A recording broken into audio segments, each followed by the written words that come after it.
Personal finance bulletin money time. मैं हूं आपके साथ मीनू शर्मा और इस बुलेटिन में मैं आपको बताऊंगी आपकी जेब और जिंदगी पर असर डालने वाली पर्सनल फाइनेंस, बिजनेस और पॉलिसी से जुड़ी तमाम बड़ी खबरें। तो चलिए फटाफट शुरू करते हैं इस बुलेटिन में खबरों का सिलसिला।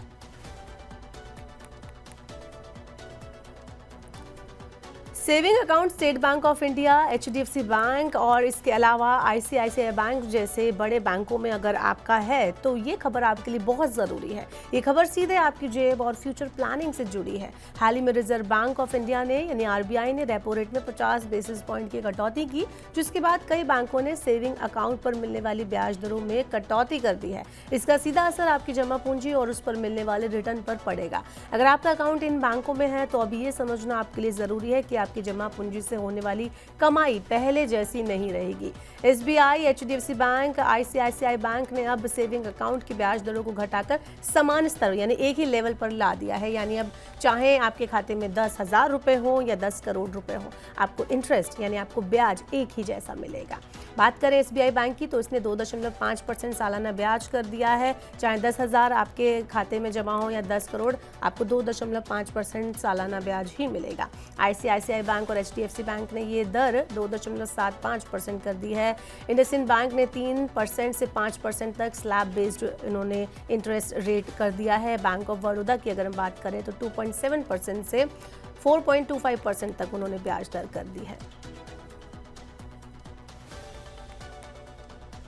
बढ़ते हैं आगे। लंबे समय से इस बात की चर्चा हो रही थी कि सड़क परिवहन एवं राजमार्ग मंत्रालय देश भर में एक नई टोल पॉलिसी लाने की योजना बना रहा है, जिसके तहत देश भर में टोल प्लाजा पर यात्राओं को सुलभ बनाने के लिए कई नई सुविधाएं दी जाएंगी। इस बीच केंद्रीय सड़क परिवहन मंत्री नितिन गडकरी ने सभी अटकलों को खत्म करते हुए आज सोशल नेटवर्किंग साइट X के जरिए फास्टैग एनुअल पास को जारी करने का ऐलान कर दिया है। नितिन गडकरी ने आज सोशल मीडिया के जरिए देश भर में एनुअल फास्टैग पास को जारी करने की घोषणा की। इस एनुअल पास के लिए यूजर्स को साल भर में केवल एक बार 3,000 रुपए की रकम खर्च करनी होगी, जिसके बाद ये पास यूजर को जारी कर दिया जाएगा। सरकार का कहना है कि ये पास एक्टिव होने के बाद 1 साल या 200 यात्राओं तक के लिए वैलिड रहेगा। यानी अगर समय से पहले 200 ट्रिप आप पूरे कर लेते हैं तो यूजर को एक बार फिर से पास रिन्यू कराना होगा। चलिए अब जरा बुलेटिन में बात करते हैं बिटकॉइन की। बिटकॉइन को भविष्य का डॉलर कहा जाता है, वहीं क्रिप्टो करेंसी को ग्लोबल पेमेंट की भावी व्यवस्था बताया जाता है। इन दावों के बीच दुनिया भर में क्रिप्टो लैंडिंग तेजी से बढ़ रही है। क्रिप्टो लैंडिंग का मतलब क्रिप्टो करेंसी के बदले मिलने वाला उधार यानी कर्ज होता है। ब्लॉकचेन टेक्नोलॉजी पर आधारित तमाम DeFi यानी डिसेंट्रलाइज्ड फाइनेंस प्लेटफॉर्म ये सुविधा देते भी हैं। क्रिप्टो लैंडिंग ब्लॉकचेन और क्रिप्टो स्पेस में तेजी से बढ़ने वाला सेगमेंट है। इसमें पारंपरिक कर्ज की तरह ही डिजिटल एसेट के बदले लेन देन होता है। क्रिप्टो लैंडिंग असल में DeFi प्लेटफॉर्म या एक्सचेंज के जरिए बिटकॉइन जैसी करेंसी को गिरवी रखकर दिए जाने वाले कर्ज को कहते हैं। इसे यूजर्स को तुरंत कर्ज मिल जाता है। इसके अलावा कई प्लेटफॉर्म जो है बिना कुछ गिरवी रखे भी कर्ज मुहैया कराते हैं, जिन्हें फ्लैश लोन कहा जाता है। ये पूरे जो प्रोसेस है वो स्मार्ट कॉन्ट्रैक्ट्स के जरिए होता है। देश की दिग्गज माइनिंग कंपनी वेदांता लिमिटेड ने बुधवार को वित्त वर्ष 2025-26 के लिए डिविडेंड का ऐलान किया। कंपनी ने अंतरिम डिविडेंड के रूप में 7 रुपए प्रति इक्विटी शेयर की घोषणा की, जो लगभग 2,737 करोड़ रुपए है। कंपनी ने एक्सचेंज फाइलिंग में कहा कि बुधवार को कंपनी के बोर्ड ऑफ डायरेक्टर्स की बैठक के बाद डिविडेंड का ऐलान किया गया। डिविडेंड के लिए शेयरधारकों की पात्रता निर्धारित करने की रिकॉर्ड डेट मंगलवार 24 जून 2025 तय की गई है। डिविडेंड का भुगतान कानूनी रूप से निर्धारित डेडलाइन के अंदर किया जाएगा। खास बात यह है कि बोर्ड मीटिंग का नतीजा उस दिन आया है जिस दिन कंपनी ने अपनी सहायक कंपनी हिंदुस्तान जिंक की कुल बकाया इक्विटी का 1.6% हिस्सा 3,023 करोड़ रुपए बेचा है। चलिए बुलेटिन में अब आपको जरा देते हैं शेयर मार्केट का हाल। तो पश्चिमी एशिया में बढ़ते तनाव और कच्चे तेल की कीमतों में तेजी के कारण वैश्विक अनिश्चितता के बावजूद वित्तीय और ऑटो शेयरों में बढ़त के कारण भारतीय शेयर बाजार बुधवार को शुरुआती गिरावट से उबरकर लगभग फ्लैट जोन में बंद हुआ। 18 जून को यानी कि आज भारतीय इक्विटी इंडेक्स मामूली गिरावट के साथ बंद हुआ और निफ्टी 24,850 के नीचे आ गया। सेंसेक्स 138.64 अंक यानी 0.17% की गिरावट के साथ 81,444.66 पर बंद हुआ। और अगर निफ्टी की बात की जाए तो 41 0.35 अंक यानी 0.17% की गिरावट के साथ निफ्टी 24,812.05 पर क्लोज हुआ। लगभग 1,486 शेयरों में आज तेजी देखने को मिली। 2,342 शेयरों में आज गिरावट आई है और 131 शेयरों में कोई बदलाव नहीं हुआ। निफ्टी पर सबसे ज्यादा गिरावट वाले शेयरों में TCS, Adani ports, JSW steel, HUL, Adani enterprises शामिल हैं, जबकि IndusInd bank, Trent, Titan company, Maruti Suzuki और M&M में बढ़त आज दर्ज की गई।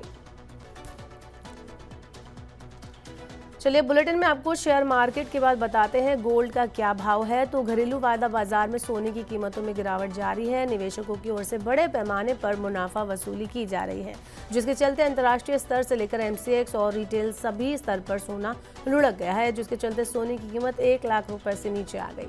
18 जून यानी कि आज MCX पर सोना 164 रुपए गिरकर 99,377 रुपए पर कारोबार करता नजर आया। वहीं इंटरनेशनल लेवल पर भी सोना 0.37% घटकर $3,385 प्रति औंस पर ट्रेड कर रहा था।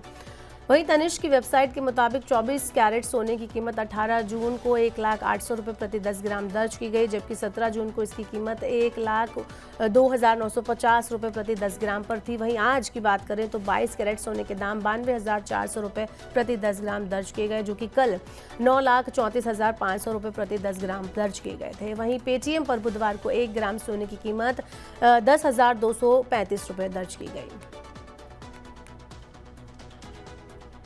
रिलायंस इंफ्रास्ट्रक्चर और डसॉल्ट एविएशन ने फॉल्कन 2000 बिजनेस जेट का निर्माण भारत में करने के लिए ऐतिहासिक साझेदारी का ऐलान किया है। इस साझेदारी के तहत नागपुर में एक असेंबली लाइन बनाई जाएगी। साझेदारी के बाद Bharat high class business jet बनाने वाले चुनिंदा देशों में शामिल हो जाएगा। इससे भारत के एरोस्पेस मैन्युफैक्चरिंग सेक्टर को बूस्ट मिलेगा। डसॉल्ट एविएशन इसके लिए रिलायंस इंफ्रा की सहायक कंपनी रिलायंस एरोस्ट्रक्चर लिमिटेड को टेक्नोलॉजिकल स्पेशलाइजेशन ट्रांसफर करेगी।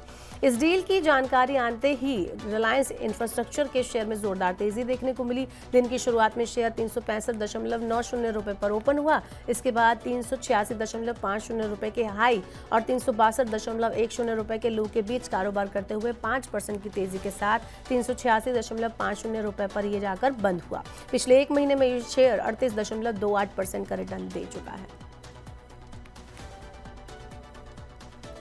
चलिए बात करते हैं टेक वर्ल्ड में क्या चल रहा है। तो OnePlus ने हाल ही में OnePlus Nord 5 और Nord CE5 के लॉन्च की घोषणा की, जिसे 8 जुलाई को भारत में लॉन्च किया जाएगा। इस लॉन्च से पहले ही कंपनी ने पुराने मॉडल पर बड़ा डिस्काउंट पेश कर दिया है। तो कंपनी अब मौजूदा OnePlus Nord 4 पर डिस्काउंट दे रही है, जो पहले से एक बेहतरीन मिड रेंज डिवाइस है। ऐसे में इस OnePlus फोन को सस्ते में खरीदने का ये शानदार मौका आपके लिए हो सकता है, जिससे आपको प्रीमियम फीचर्स का मजा सस्ते में मिलेगा। कंपनी ने OnePlus Nord 4 को 8GB रैम और 256GB स्टोरेज वेरिएंट के साथ 32,999 रुपए में लॉन्च किया था, लेकिन अभी ये जो डिवाइस है वो फ्लिपकार्ट पर सिर्फ 27,111 रुपए में लिस्टेड है। इस डिस्काउंट का फायदा लेने के लिए आपको किसी बैंक ऑफर या कूपन कोड का इस्तेमाल करने की जरूरत नहीं होगी, यानी फोन पर आपको सीधे 5,000 रुपए से ज्यादा की बचत मिल रही है। तो ये थी मनी टाइम में आज की तमाम बड़ी खबरें। वक्त हो गया आपसे विदा लेने का, अब आपसे होगी कल मुलाकात। पर्सनल फाइनेंस से जुड़ी खबरों को पढ़ने, सुनने, उनसे जुड़े खास कार्यक्रमों को देखने के लिए आप मनी9 के YouTube चैनल को जरूर सब्सक्राइब कर लें। साथ ही आज का हमारा मनी टाइम आपको कैसा लगा, नीचे कमेंट बॉक्स में अपना फीडबैक हमें देना ना भूलें। फिलहाल के लिए इस बुलेटिन में इतना ही। बने रहिए मनी9 के साथ। नमस्कार, शुभ रात्रि।